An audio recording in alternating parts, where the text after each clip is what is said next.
Hello everyone, this is the Undying Nephilim, and today I'm going to show you guys the heroes, the titans, and the hero units for the Gorons and the Zora, the next two factions that are going to end up in Hyrule Conquest. I like both of these factions a bit more than the Hylians and the Gerudo. They have a lot more, I want to say, unique units that are a little bit different from your typical, knights and marauders and things like that. They have a lot of creature units and things like that, and they just aesthetically look way cooler than both the Hylians and Gerudo. So, just the two titans themselves look great. I love the Goron Titan. He's so derpy.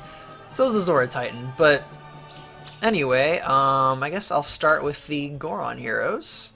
First up is King Darunia, the Sage of Fire, the guy here with the hammer. If you've played Ocarina of Time, you'll know who he is. He's one of the leaders of the Gorons. He's the Sage of Fire. He's got command of fire, and he's pretty freaking cool. And his unique unit is the Battle Brother, which is this little guy here. And the Battle Brother is kind of it's a commander unit, sort of. It's like a hybrid between a commander unit and like a melee infantry guy. He basically buffs other melee units around him when they're in formation with him. So he's kind of like a weaker sort of commander unit, but he's a lot cheaper and they're easier to get out, and they can boost your forces pretty early on. So they're a good commander unit. And then the second Goron hero from Breath of the Wild is Diruk. And I really like how him and his model turned out. He's actually smaller than the other Gorons, but still bigger than, most of the Zora heroes. He's armed with his big paddle sword. Pretty sure it's supposed to be like an armor-breaking sword, or it's based on one, but I just call it the paddle sword. And his unique unit is the the Tribal Monk. I forgot his name there. This unit's actually from Hyrule Total War. They were kind of like a light spearman unit, but in Hyrule Conquest, they're kind of a hybrid between an infantry and a spearman unit. They have the long reach of a spearman, but the spade kind of weapon that they have also deals hacking damage, so they don't have the same weaknesses as spearmen. Plus, these guys can regenerate health. They're the only Goron unit that can do that, so if they've taken a lot of damage in a fight, you just set them off to the side, their health will eventually regenerate, so they are a pretty cool unit. I actually think Diruk and his unique unit are probably my favorite Goron stuff at the moment. He's probably my favorite Goron hero just based on his abilities and his unit. And then the third Goron unit, or hero, sorry, is the Goro. If you've played Twilight Princess, you know who he is. He's the big guy right here. He's basically a siege hero. He's got this giant freaking gauntlets here that he can punch holes into walls and things like that. He's pretty slow, but he's a really, really powerful siege melee hero, and his unit is sort of like him too, the Shield Breaker, which used to be the Goron Ram in Hyrule Total War. The Goron Ram is now a new unit. The Shield Breaker is pretty much a unit version of the hero. He's this really slow unit, has a very slow attack rate, but he's able to basically punch through any and all armor. So they kind of ignore the armor of enemies and just deal raw damage to them. So they're very good against heavily armored units that other units can't really deal much damage to. At least that's the intent. They're also decent melee siege units, but they're better for anti-armor than punching holes in buildings.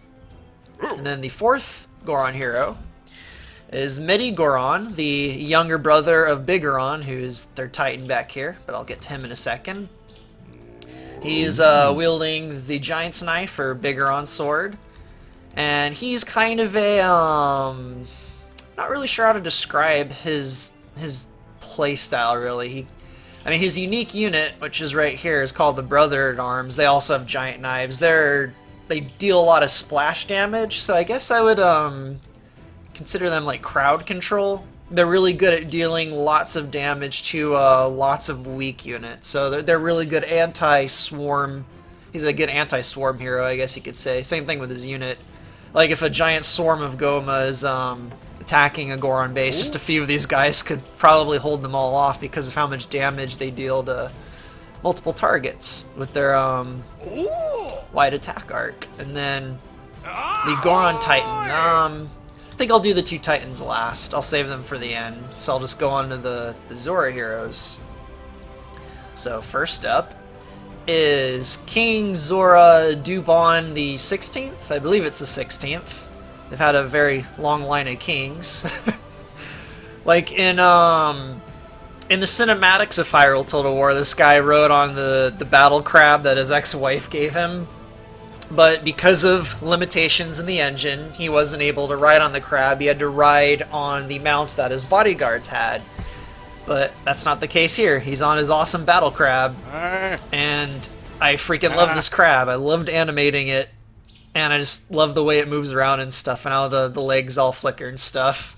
It's pretty freaking great. And, his unit is the Hydra Fent Canopy, which is this giant, really big elephant unit right here.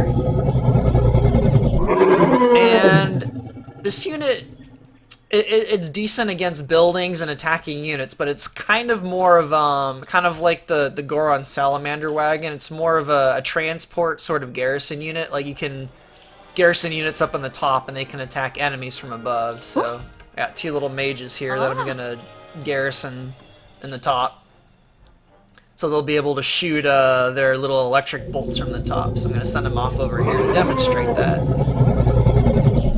They have like a giant group of Gerudo soldiers over here that they can take on.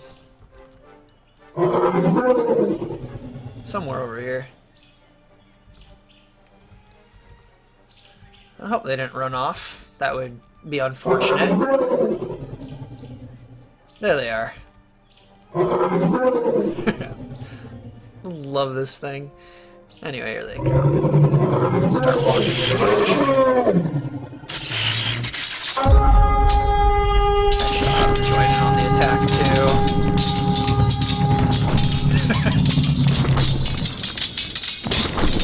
Uh-oh, he's gonna die. Get out of there. Oh, he died. And those mages are screwed. Oh, well, that was kind of a disappointing result. He got slaughtered by all the spearmen.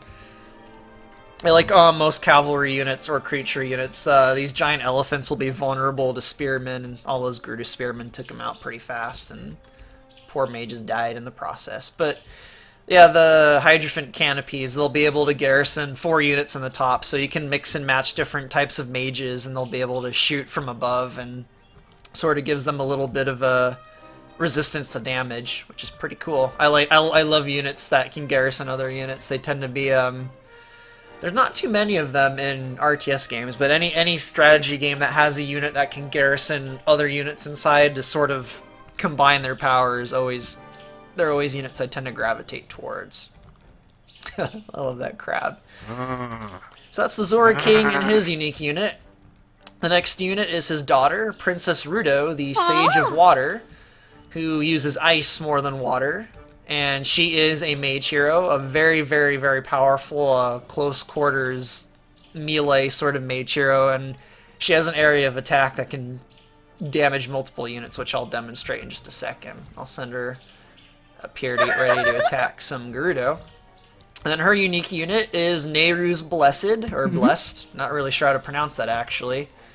This unit actually can't attack. It's a support sort of mage unit. If you can, it's kind of hard to see because of how zoomed out the camera is, but there's like these little crystalline things that are briefly appearing around her.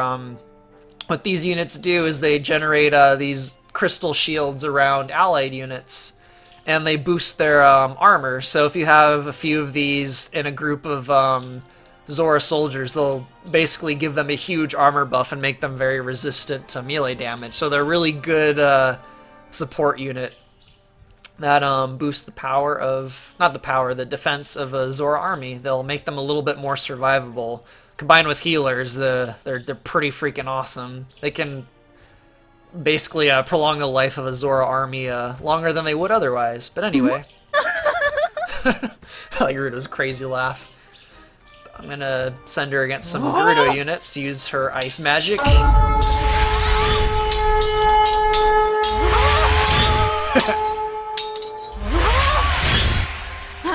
Yeah, not Zora, the Rudo uses the ice pillars and the ice waves that she used in one of my recent cinematics. I think it's from this year.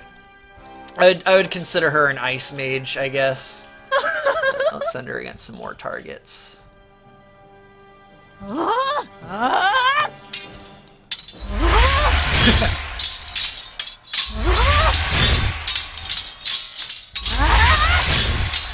Kill that camel.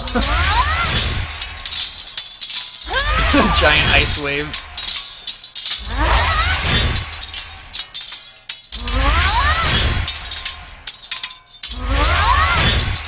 Nice.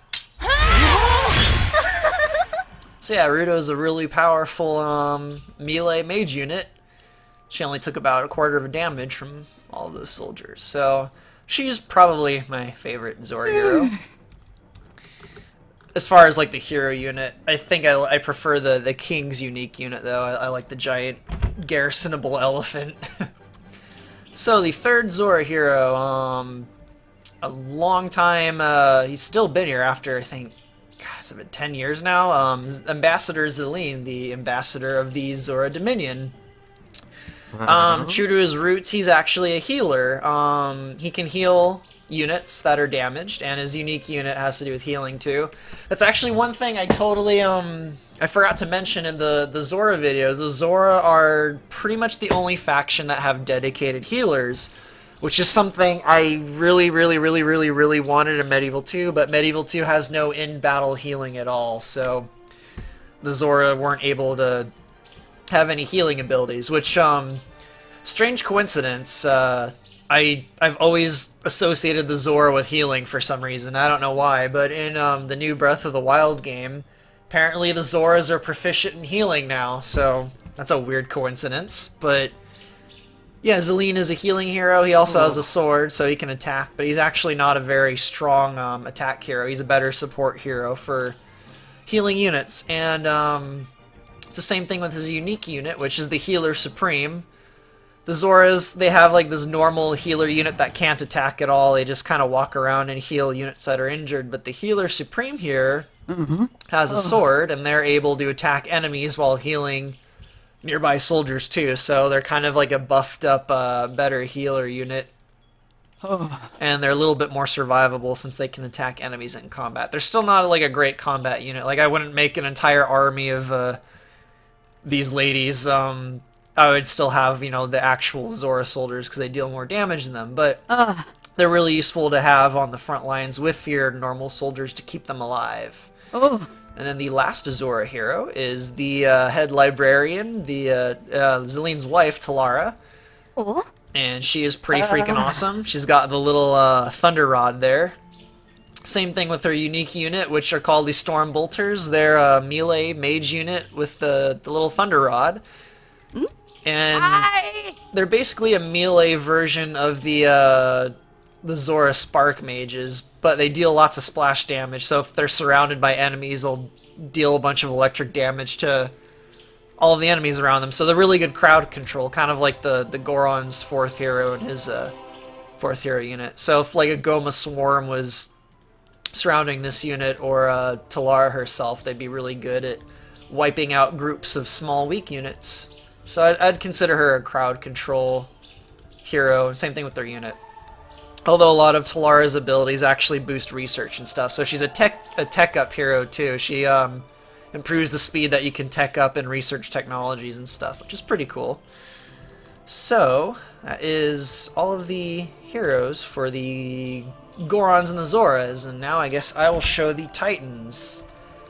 Two really awesome Titans, especially aesthetically. I love how they turned out.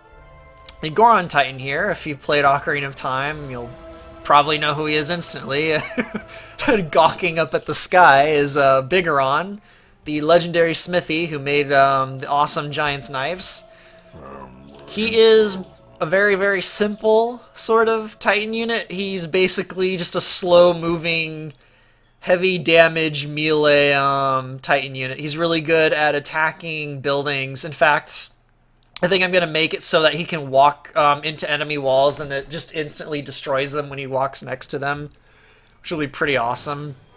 Although, unlike most of the Titans, he can't fly or hover or anything, so he has a little bit more, his movement's a little bit more limited, although he can cross really deep bodies of water, which I'll demonstrate now. Also, I really hope I can get walking sound effects to work in the engine. It'll be great when he's like stomping on the ground and you hear like really cool stomping sounds. But anyway, pretty much any unit in the game, if their head pokes above water and they're not an aquatic unit, they can cross the body of water, as demonstrated here by Goron, just wading in the water. I like how his animations turned out too. But anyway, I'm gonna have him go attack a bunch of Rudo over here. Now, as I've said in the last few videos, there's no explosion effects in the engine, but the 080 team is adding explosions in the next version of the game, which will really help this guy's attacks, at least the way the attacks look. I don't know when knockback is getting added into the engine, but knockback will really help this guy's attacks too. Because right now he can't send units flying everywhere, which is what I really want him to do. But anyway, watch him just pound these Gerudo to death.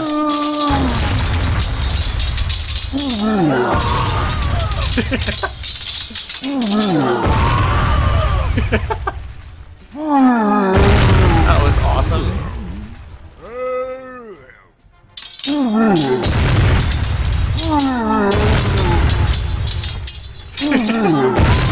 It's so great.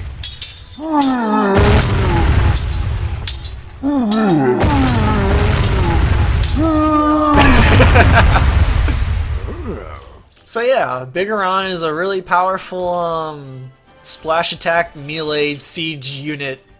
He's very slow, he's very easy to use, but he kind of just reflects the Goron mentality. If his facial expression didn't say enough. But he'll be even more awesome when things like knockback are added in. Like, it'll be great when all these Gerudo are like swarming against him and he just kicks them and they go flying everywhere. It'll be so cool. I hope knockback gets added in soon. But explosion effects are getting added in soon, so when he attacks there'll be like a giant sort of dust explosion. That'll be awesome. Anyway, the Zora Titan, Lord Jabu, or the sparkly flying fish, as I call him sometimes. As you can see, he's got a bunch of little sparkles around him, and that is because, as I said in the other Titan video, not all the Titans are the same. Some of them are, like Goron, are really kind of simplistic, where they just punch units in the face, and that's about it. Jabu actually can't attack at all. He's a non-combat Titan. But he's got like this giant ring around him, and what he does is he constantly heals everything in the circle, so he boosts the performance of the Zora army around him. So he's a support Titan. And he can also directly heal one unit at a time, like really rapidly too. So he, as long as you keep him alive, he can basically just dramatically improve the survivability of the Zora army. So he's a really powerful support hero. So can't really show him attacking, but I'll have him heal. Let me have a unit take some damage. I'll send these units off to go attack some Rudo, and then have him heal them. Actually, I'll just have all of them go in formation. Oh no, there's Rudo up there. I'll have him go heal Rudo. It looks so cool.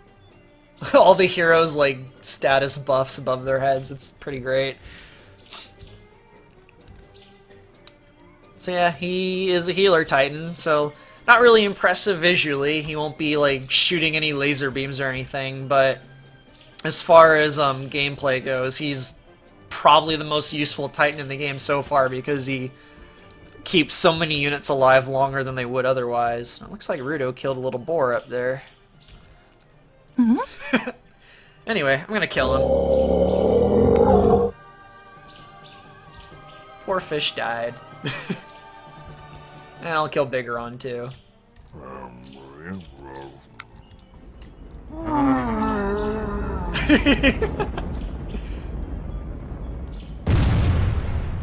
Anyway, so those are the Goron heroes and the Zora heroes and the unique units tied to each hero and the titans for the two factions. Both the factions are almost ready. I gotta get all of their researchable technologies into the engine. That'll probably take a little bit. And then there's, you know, balancing stats and stuff. Balancing this game is gonna be pretty insane. Probably even more than Hyrule Total War because there's way more factions and units now. So things are probably gonna be kind of unbalanced for a while. But I'm gonna try and do a balance pass on these 4 factions to get them sort of make it so that they don't have obvious edges over each other, although no promises. It's probably going to be a while before everything's relatively balanced. And what else do I need to do? There's one other thing I want to add into the game before I release it. I'm going to keep that a surprise, but if I get it done before Christmas, I'll do a little video on it before I release the game. It has to do with a different mode, which I really don't want to spoil it, but spiders might be involved. I'll leave it at that. But yeah, that's the Goron and Zora Heroes and Titans. Hopefully you guys thought they looked cool and they're awesome. And hopefully you guys will enjoy playing as them when I release this sometime around Christmas. But anyway, if you think this looks cool and you want me to keep working on this and you want me to work on it more, check out my Patreon. I have a link in the description. The more you guys support me, the more I'm able to work on this and get things done faster. So anyway, have a good one, and stay tuned for the next version. Hey, listen!